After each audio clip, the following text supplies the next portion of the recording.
Tikiman nina Jody at Joshua Garcia kalat na sa social media.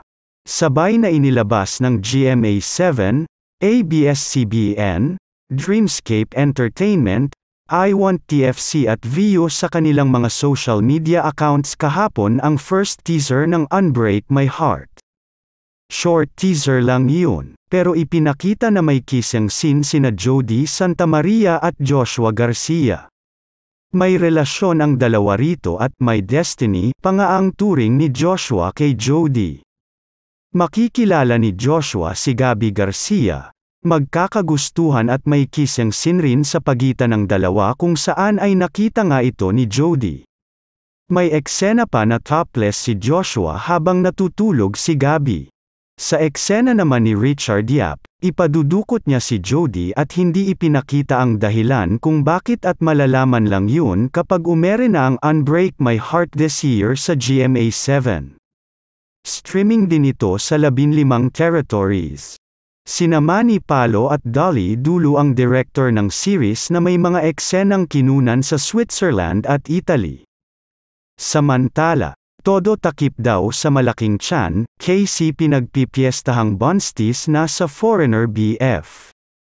Odo Balandra na ang actress businesswoman na si Casey Concepcion ng kanyang Filipino-Swiss boyfriend na si Steve Michael Woodrich sa kanyang mga non-showbiz friends. Obvious na super proud si Casey sa kanyang businessman BF kaya may pag-introduce na siyang eksena sa kanyang mga kaibigan dito sa Pinas. Siyempre, nauna nang ipinakilala ni Casey sa kanyang mga magulang na sina megastar Sharon Cuneta at Gabby Concepcion ang BF na si Michael or simply Mike. Sa isang vlog ng kaibigan ni Casey, tinanong ang BF niya kung ano ang name nito, and her boyfriend said, Mike. Sa naturang video rin, kapansin-pansin ang paglaki ng katawan ni Casey. Malusog na malusog nga kung pagmamasdan ang katawan ngayon ng aktres. Kaya naman, di masisisi ang mga marites na mag-1+1 sa kondisyon ni Casey. Ano pa nga ba? They are in unison sa pagsasabi na parang buntis daw ang panganay ni Mega. Nakadagdag pa sa pagdududa ng mga netizens ang madalas na pagtatakip ni Casey sa kanyang tiyan using her handbag. Duda ng mga netizens, baka worried si Casey na may makitang umbok sa tummy nito. Baby bump, ganoon? If ever true, baka naman nagbabalak na ring magpakasal si Casey dito sa Pinas.